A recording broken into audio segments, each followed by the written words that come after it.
in childhood to think middle-class thoughts of fear and scarcity, which creates middle-class beliefs, which leads them to behave in middle-class ways.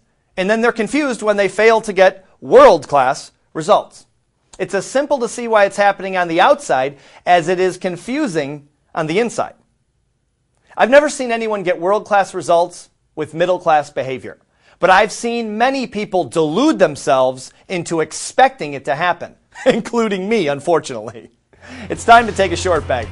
But when we come back, I'll share 10 of the biggest differences between middle-class and world-class thinkers. This is a list you'll want to write down and share with friends and family. I'll see you when we get back.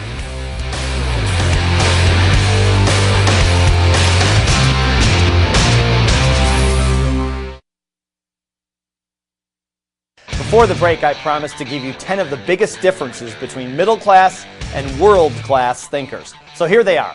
Please write these down. Number 1, the middle class competes. The world class creates. Number 2, the middle class avoids risk. The world class manages risk. Next, the middle class lives in delusion. The world class lives in objective reality. Number 4, the middle class loves to be comfortable. The world class is comfortable being uncomfortable. The next one is the middle class has a lottery mentality. The world class has an abundance mentality. Number 6, the middle class hungers for security. The world class doesn't believe security even exists.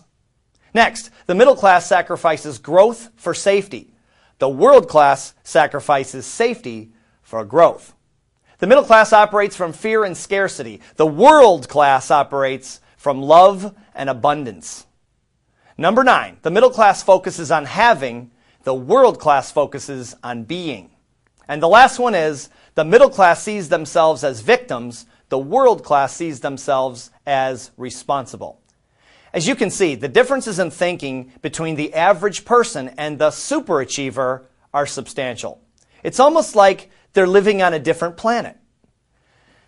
Take competition, for example. I don't know about you, but I've been competitive my whole life. I thought the competitive mindset was straight out of the world-class thinking handbook until one rainy November day in Chicago. I was at the Nightingale Conant Studios recording an audio album with Bill Gove, Larry Wilson, and Bob Proctor on leadership. Somehow the subject of competition came up, and Bob told me there was a higher level of thinking. I asked him what it was, and he said, creating. He talks like that, creating.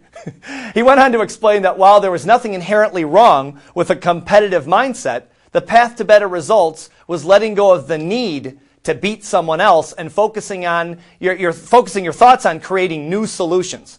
I was blown away because it made so much sense. Why waste your mental energy trying to beat someone when you can use it to move closer to your goals and dreams? A few months later, I'm sitting in the San Antonio Marriott at 2 in the morning with Bradley Johnson, who's also a very good professional speaker. I told him what Bob Proctor said to me in Chicago, and Bradley agreed. He also added that a competitive-based mindset was more about satisfying the ego than it was about getting results. This made sense, so I asked him what the alternative was. Here's what he said. He said, spirit. He went on to explain that we are either operating in an ego-based or a spirit-based consciousness all the time. And of course, spirit was superior. I didn't sleep at all that night. I really didn't. I kept thinking about how the ego is controlling, manipulative, envious, while the spirit is loving, accepting, generous. I spent the rest of the night thinking about how to drive my ego-based thoughts out of my consciousness and replace them with creative,